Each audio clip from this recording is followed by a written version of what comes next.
శ్రీమహాగణాధిపతయే నమః. సదాశివసమారంభాం శంకరాచార్యమధ్యమాం అస్మదాచార్యపర్యంతాం వందే గురు పరంపరాం. శ్రీమాత్రే నమః. ఆదిత్యాయ చ సోమాయ మంగళాయ బుధాయ చ గురు శుక్ర శనిభ్యశ్చ రాహవే కేతవే నమః.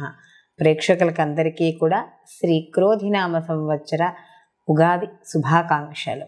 శ్రీ క్రోధినామ సంవత్సరానికి సంబంధించి మనకి ఈ ద్వాదశ రాసుల వారికి నవగ్రహ సంచారాలను అనుసరించి శుభాశుభ ఫలితాలు ఏ విధంగా ఉంటాయి అనే విషయాన్ని తెలుసుకుందాం. అయితే తెలుసుకోబోయే ముందర ఇక్కడ మనకి సంవత్సర ఫలితాలు మనకి అంటే సంవత్సరంలో గ్రహాలు నవగ్రహాలు కూడా మార్పు చెందుతూ ఉంటాయి. అయితే ఇక్కడ చెందుతున్నప్పుడు కొన్ని గ్రహాలు ఒకే రాశిలో ఎక్కువ రోజులు అవి ఉండడం అనేది జరుగుతుంది. కొన్ని మనకి ఎక్కువగా మారుతుంటాయి. అంటే 27 రోజులకు మారేవి, 45 రోజులకి గ్రహ మార్పు, నెల గ్రహ మార్పు, 2.5 రోజులకి ఇలా మారేవి ఉంటే, కానీ మనకి గురువు అలాగే శని భగవానుడు రాహుకేతువులు ఈ 4 మాత్రం ఒక రాశిలోకి మార్పు చెందినప్పుడు ఆ రాశిలో ఎక్కువ కాలం ఉండడం అనేది జరుగుతుంది. కాబట్టి ప్రధాన గ్రహాలు ఏవైతే ఉన్నాయో వీటిని మనం బేస్ చేసుకుని ఈ యొక్క సంవత్సర ఫలితాలు చెప్పుకోవడం అనేది జరుగుతుంది.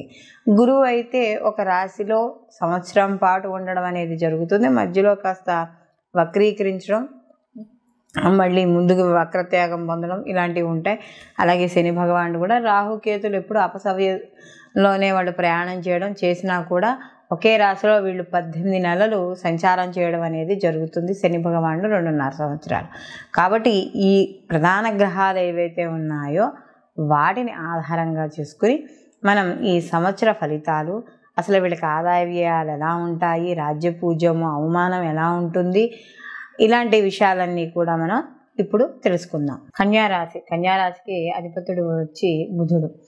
కన్యారాశిలోకి ఉత్తర 2, 3, 4 పాదాలు, అలాగే హస్త 1, 2, 3, 4 పాదాలు, చిత్త 1, 2 పాదాలు కన్యారాశిలోకి రావడం అనేది జరుగుతుంది. కన్యారాశి వాళ్ళకి శ్రీ క్రోధినామ సంవత్సరంలో ఆదాయ వ్యయాలు ఏ విధంగా ఉంటాయని తెలుసుకునే ముందర ఆదాయం 5, వ్యయం 5 రెండు సమానంగానే ఉన్నాయి. అయితే ఇక్కడ రూపాయి సంపాదిస్తే రూపాయి ఖర్చు అయిపోతుంది. అలాగే రాజ్యపూజ్యం 5, అవమానం 2. అంటే గతంలో ఏమైనా అవమానాలు పొంది ఉన్న వాళ్ళు ఎవరైనా ఉంటే వాళ్ళకి ఈ సంవత్సరం కాస్త ఊరట లభించడం అనేది జరుగుతుంది. ఈ రాశి వారికి కానీ చూసుకున్నప్పుడు సంవత్సరాంతం వరకు కూడా వీళ్ళకి భాగ్యస్థానంలో గురువు రజితమూర్తిగా సంచారం చేయడం అనేది జరుగుతోంది. అలాగే శనేశ్వరుడు సంవత్సరం అంతా కూడా షష్టమ స్థానంలో తామ్రమూర్తిగాను, రాహుకేతువులు సంవత్సర ఆరంభం నుండి ఇక్కడ వీళ్ళకి సంవత్సరాంతం వరకు కూడా సప్తమ జన్మస్థానాల్లో రజితమూర్తులుగాను సంచారం చేయడం అనేది జరుగుతోంది. ఎప్పుడైతే భాగ్యస్థానం నందు గురువు సంచారం చేస్తున్నారో వీళ్ళకి సర్వకార్యములందు కూడా లాభము చేకూరడం అనేది జరుగుతుంది. అలాగే ప్రతి పనిలోనూ సంతోషాన్ని కలుగజేస్తూ వస్తుంది. అన్ని రంగాల వారికి కూడా వీళ్ళకి గౌరవము, కీర్తి, ప్రతిష్ట, వాళ్ళు చేసే వృత్తి ఉద్యోగాలలో వాటిల్లో కూడా మంచి గుర్తింపు, ఎదుగుదల ఇలాంటివన్నీ కూడా కనబడుతున్నాయి. అలాగే ధనవృద్ధి అనేది కూడా ఉంటుంది. అలాగే గత కొంతకాలంగా ఎప్పుడైనా పనులు పూర్తిగా అవ్వని పనులు కానీ, మధ్యలో నిలిచిపోయిన పనులు కానీ ఏవైతే ఉన్నాయో అవన్నీ పనులు పూర్తవడం, ప్రతి పనిని కూడా చాలా ఒక ప్రణాళికాబద్ధంగా ముందుకు తీసుకెళ్ళడం, ఒక నైపుణ్యతతో ప్రతి పనిని ఆత్మవిశ్వాసంతో పూర్తి చేయడం అనేది జరుగుతుంది. అలాగే ఇక్కడ శ్రద్ధగా ఏదైతే కొత్తగా పనులు తలపెట్టారో ఆ పనులు కూడా పూర్తి అవ్వడం, వృత్తి ఉద్యోగాల్లో ప్రమోషన్లు, ఆర్థిక పరిపుష్టి అనేది ఖచ్చితంగా ఈ కన్యారాశి వాళ్ళకి రావడం అనేది జరుగుతుంది. అలాగే వ్యాపార వర్గాల్లో ఉన్న వాళ్ళకి, అలాగే సెల్ఫ్ ఎంప్లాయ్మెంట్ వారికి వాళ్ళ యొక్క ధనాదాయాలు పెరగడం అనేది జరుగుతుంది. అలాగే ఇక్కడ తీర్థయాత్రలు, ప్రయాణాలు చేయడం, అలాగే విదేశీయ ఎవరైతే ఉన్నారో వాళ్ళతో సత్సంబంధాలు ఇవన్నీ ఏర్పడడం అనేది జరుగుతుంది. అలాగే ఈ యొక్క కళత్రకి సంబంధించిన విషయాల్లో కూడా కాస్త సహాయ సహకారాలు ఇలాంటివన్నీ కూడా ఉంటాయి. గత కొంతకాలంగా ఎందుకంటే ఈ యొక్క షష్టమ స్థానంలో శని భగవానుడి యొక్క సంచారం వల్ల న్యాయపరంగా ఎవరైతే పోరాటం చేస్తున్నారో వాళ్ళందరికీ కూడా ఈ సంవత్సరం అనుకూలంగా ఉండడం అనేది జరుగుతుంది. అలాగే ఉద్యోగాల్లో కూడా నూతన పరిచయాలు, లేకపోతే అంటే ఎవరైనా ఎక్కువ సమాజపరంగా కానీ, వృత్తిపరంగా కానీ, ఉద్యోగపరంగా కానీ ఎవరైతే ఉన్నారో వాళ్ళ ఉన్నత స్థాయిలో ఉన్న వాళ్ళని కలుసుకోవడం, అలాగే ఉద్యోగాల్లో ఇంక్రిమెంట్లు, ప్రమోషన్లు, విద్యార్థులకు అనుకూలంగా ఉండడం, వివాహం కాని వాళ్ళకు కూడా వివాహాలు అయ్యే అవకాశం, ఎవరైతే విదేశీ ప్రయాణాలు, విదేశీ విద్య, దూర విద్య, లేకపోతే ఉద్యోగపరంగాను వాటి పరంగా వెళ్ళే వాళ్ళకు కూడా అనుకూలంగా ఉంది. ముఖ్యంగా సైంటిస్టులు, అలాగే రచయితలు, వీళ్ళు ఎవరైతే ఉన్నారో వాళ్ళందరికీ కూడా కాస్త అనుకూలమైన వాతావరణాలు అనేవి ఉంటాయి. అలాగే ఇక్కడ ఎప్పటి నుంచో గత కొంతకాలంగా ఇబ్బందులు పడుతున్న సమస్యలు ఏవైతే ఉన్నాయో అవి ఈ సంవత్సరం నివృత్తి అవ్వడం అనేది జరుగుతుంది. అలాగే కన్యారాశి వాళ్ళకి ఈ యొక్క షష్టమ స్థానంలో శని భగవానుడి యొక్క సంచారం వల్ల ప్రతి పనిలోనూ కొత్తదనం కోరుకోవడం, అలాగే కాస్త క్రియేటివిటీ పెరగడము, ఇలాంటివన్నీ కూడా ఇక్కడ ప్రభావాన్ని చూపిస్తూ ఉండడం అనేది జరుగుతుంది. అలాగే వ్యాపారస్తులకు కూడా మధ్యలో చిన్న చిన్న అవాంతలు, అలాగే సవాళ్ళు ఏర్పడే అవకాశం కూడా కనబడుతోంది. అయితే మొత్తానికి ఎంత కష్టపడినా కూడా మొత్తానికి వాళ్ళు విజయం సాధించడం అనేది జరుగుతుంది.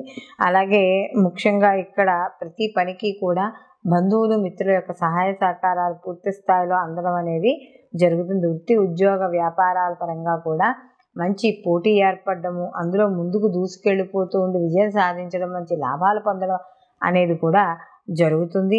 అలాగే కుటుంబాలు, బంధువుల్ని, మిత్రుల్ని కలుసుకుంటారు, ఇష్టాగోష్ఠుల్లో పాల్గొంటారు, అలాగే విశేషమైన ఫలితాలను పొందడం అనేది జరుగుతోంది.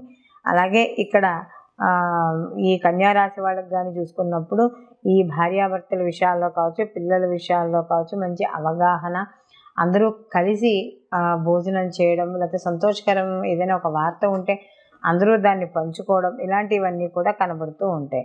అయితే ఎప్పుడైతే వీళ్ళకి షష్టమ స్థానంలో శని భగవాను సంచారం అని జరుగుతోందో కాస్త రోగాలు ఏవైతే ఉన్నాయో రోగాల నివారణ అవ్వడం, రుణాలు తగ్గడం, ఎవరైతే శత్రువులు ఉన్నారో అంటే మిత్రులు శత్రువులుగా మారారో వాళ్ళందరూ కూడా మళ్ళీ మిత్రులు అవ్వడం, కాస్త శని పరాక్రమంతో అవడం వల్ల ప్రతి పనిలోనూ కొత్తదనం వెతుక్కోవడం, ఏదైనా కొత్తగా ఒక సాధించాలి అనే ఆలోచన రావడం, ఇలాంటివన్నిటికీ కూడా దారితీస్తుంది. అలాగే అప్పుడు వ్యాధులు, విషయాలు చేసే షష్టమ భావంలో శని సంచారం చేయడం వల్ల కాస్త ఇవన్నీ కూడా అనుకూలమైన ఫలితాలు పొందడం అనేది జరుగుతుంది. ఉద్యోగ విషయాల్లో కూడా బాధ్యతలు పెరగడం, ప్రమోషన్లు పెరగడం, దాంతోపాటుగా వాళ్ళ జీతభత్యాలు పెరగడం, ఇలాంటివన్నీ కూడా జరుగుతూ ఉంటాయి. మొత్తం మీద ఈ రాశి వాళ్ళకి కానీ చూసుకుంటే ఈ యొక్క రాహు యొక్క కేతువు యొక్క సంచారం అనేది కాస్త కామక్రోధాలకు, ఆర్థికపరమైన విషయాల్లోనూ ఇక్కడ కొద్దిగా లోనయ్యే అవకాశం ఉంటుంది. కాబట్టి అలాంటి విషయాల్లో కాస్త ఏదైనా డబ్బులు నష్టపోకుండా ఉండడానికి కాస్త నిర్ణయాలు తీసుకోవడం అనేది మంచిది. అలాగే డబ్బుల విషయాల్లో జాగ్రత్త అనేది మాత్రం చాలా అవసరంగా కనబడుతుంది. ఎందుకంటే ఒక్కోసారి ఆ యొక్క డబ్బు ఏదైతే అవసరం ఉందో అది సమయానికి మీరు ఇంకొకరికి ఇచ్చేయడం వల్ల మీకు అవసరమైనప్పుడు మీకు సమయంలో చేతిలో ఉండకపోవడం వల్ల కాస్త కొన్ని రిజల్ట్ అయితే తారుమారయ్యే అవకాశం ఉంటుంది. కాబట్టి అలాంటి విషయాల్లో కాస్త జాగ్రత్తగా ఉండడం అనేది మంచిది. అలాగే ఇక్కడ జీవిత భాగస్వామి విషయాల్లో వాటిల్లోనూ ఆరోగ్య సమస్యలు కాస్త ఆందోళన కలిగించే అవకాశం ఉంది. ఎందుకంటే సప్తమ స్థానంలో రాహు ఉన్నాడు కాబట్టి కాస్త మధ్యలో చిన్న చిన్న ఇబ్బందులు పెట్టే అవకాశం ఉంది. కాబట్టి ఇలాంటి విషయాల్లో జాగ్రత్త తీసుకుంటూ వీళ్ళు ప్రతిరోజు కూడా కనకదార స్తోత్రాన్ని పారాయణ చేసుకోవడం, విష్ణు సహస్రనామ పారాయణ చదువుకోవడం, అలాగే వీళ్ళు ఈ యొక్క రాశి వాళ్ళు ముఖ్యంగా ఈ గురుచరిత్ర పారాయణ కానీ లేదా గానగాపురం అలాంటి దత్తక్షేత్రాల దర్శనం కానీ చేయడం ద్వారా మరిన్ని మంచి ఫలితాలు పొందడం అనేది జరుగుతుంది. సర్వే జన సుఖినో భవంతు, లోకా సంస్థ సుఖినో భవంతు.